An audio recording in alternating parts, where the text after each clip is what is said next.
Bon, alors aujourd'hui, bon, mes chers élèves, aujourd'hui on va voir une autre leçon qui est programmée dans le cadre de l'enseignement à distance.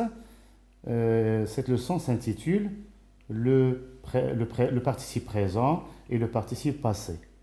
Alors, il est destiné pour les élèves de première année du cycle collégial.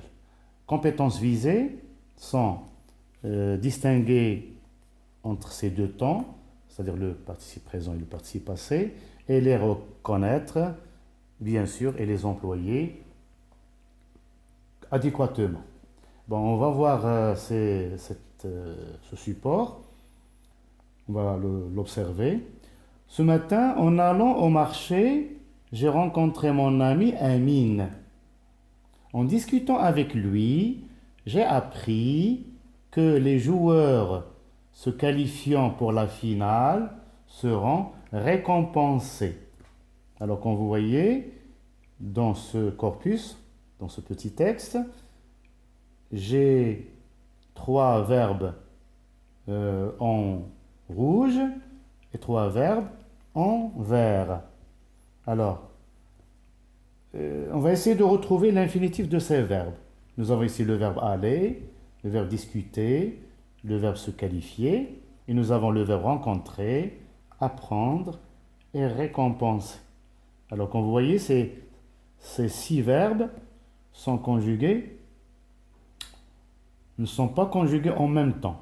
Alors, en allant, en discutant et se qualifiant, nous avons ici le participe présent.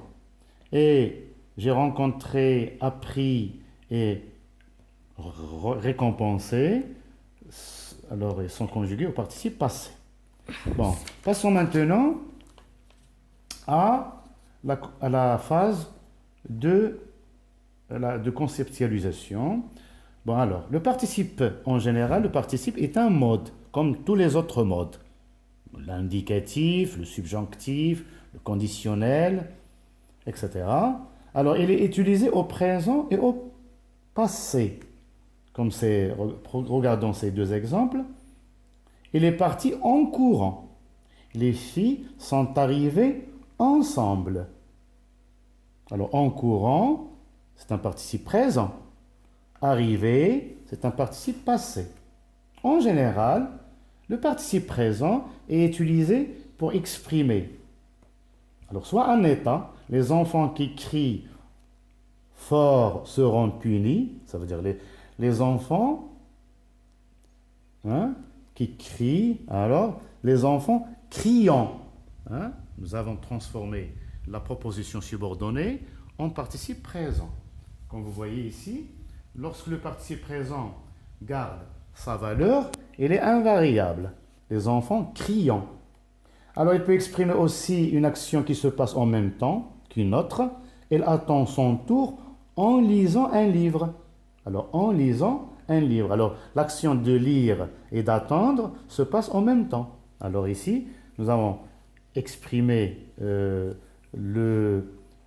manière par le gérondif. Alors, il peut exprimer un complément circonstanciel de temps, ou bien de manière, ou bien de condition. De manière comme l'exemple précédent, il attend son tour en lisant. Comment il attend son tour en lisant? Ou bien il est parti en courant. Et dans cet exemple, en revenant du collège, j'ai rencontré Hamza. Alors, ça veut dire, alors le gérondif exprime ici le temps. Ça veut dire, quand je revenais du collège, j'ai rencontré mon ami Hamza. Alors ici, exprimons le temps. Ça peut exprimer aussi la condition. Par exemple, en prenant un taxi, tu arriveras à l'heure. Ou bien, en suivant mes conseils, tu feras des progrès, etc. Voilà, ici, le gérondif exprimant plutôt la condition. Le participe présent précédé par la préposition en s'appelle le gérondif.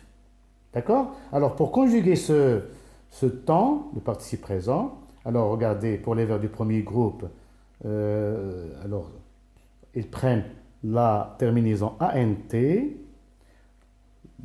Pour les verbes du deuxième groupe, la même chose. finir, finissant, choisir, choisissant. Et pour les verbes de troisième groupe, venir, venant, parfois le radical change, dire, disant, être, étant, avoir, ayant, savoir, sachant.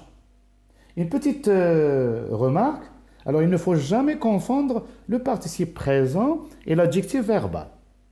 Regardons ces deux exemples. Grand-mère souffrant du dos ne peut pas se baisser. Alors souffrant du dos, souffrant c'est un participe présent. Il m'a raconté une histoire amusante.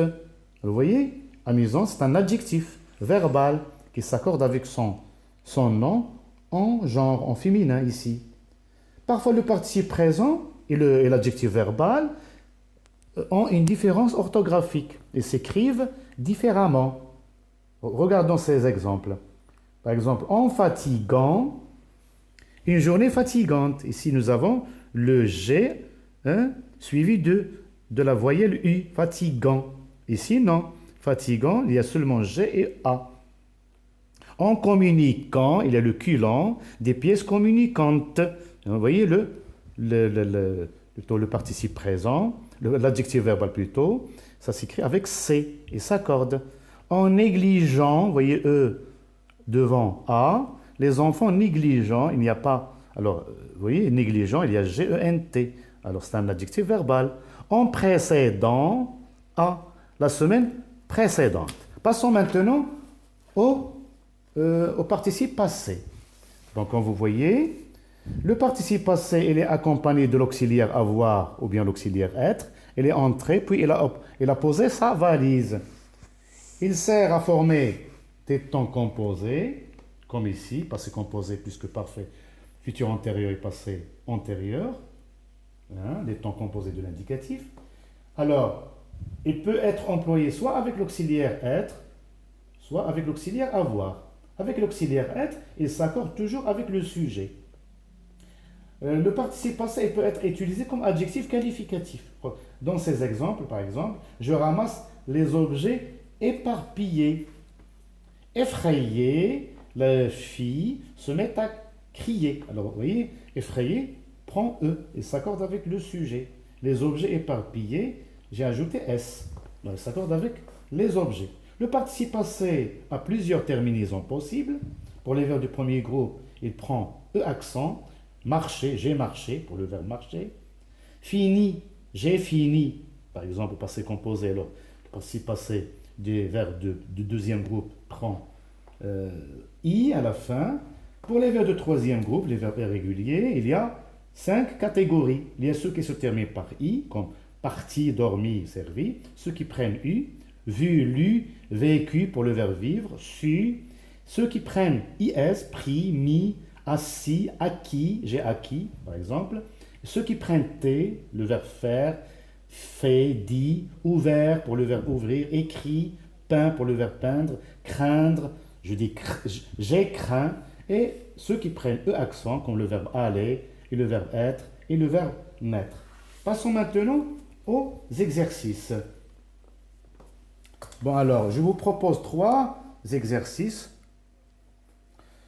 Alors, le premier, réécrit ces phrases en mettant le verbe entre parenthèses au participe présent. Les médecins prennent du risque en les malades, soigner les malades. Je vois le cordonnier réparer les bottes. En réfléchir bien, je trouverai la réponse. Avoir froid, je mets mon manteau. Deuxième exercice, je choisis l'adjectif ou bien le participe qui convient avec la phrase. Et le troisième exercice, accorder le participe passé employé seul dans ces phrases. Bon alors, je me rappelle des souvenirs passés, poursuivi par le tigre, la gazelle s'enfuit, il a laissé les fenêtres ouvertes, et enfin, Amina ramasse les affaires dispensées par terre. Voilà tout pour aujourd'hui. N'oubliez pas, pendant cette période de confinement, prenez soin de vous, restez dans votre domicile, respectez les règles sanitaires et surtout, occupez votre temps par tout ce que vous jugez utile, par exemple des recherches, des lectures personnelles, parce que vous savez que la lecture est très intéressante, surtout lorsqu'on a un temps libre.